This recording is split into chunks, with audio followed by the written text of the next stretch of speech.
The Buffalo Bills are coming off a huge victory against the New England Patriots on Sunday. And put everything into perspective.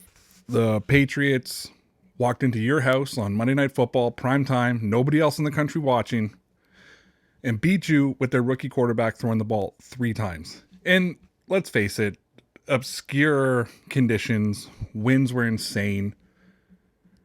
Sean McDermott, bitter after the game. We all know that story. You then go to Gillette Stadium and you win in convincing fashion. I don't think there was ever a point in that game that anybody believed that the New England Patriots were going to win. I think that the Bills had controlled the entire game. There was maybe one moment, and it was on the Bills' final drive to basically ice the game. A J.C. Jackson drop for an interception was probably the icebreaker for New England.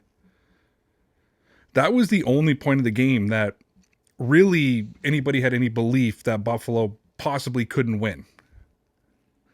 That now puts the Bills, in my opinion, in a little bit of a vulnerable position.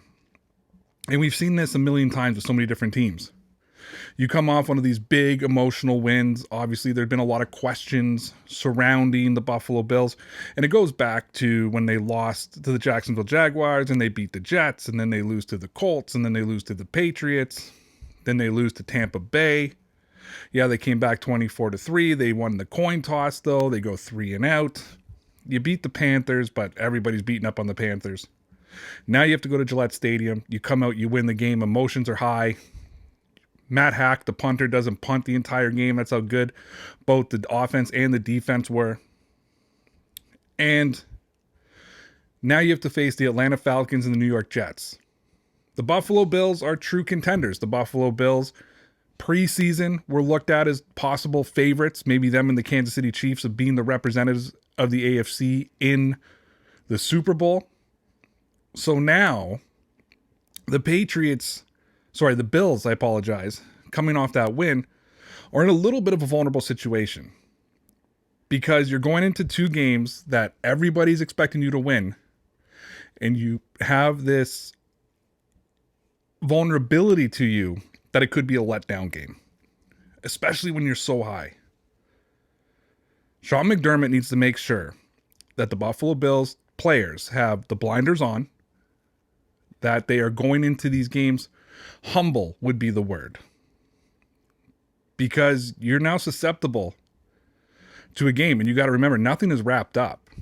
You've got the Patriots and the Dolphins who are still behind you.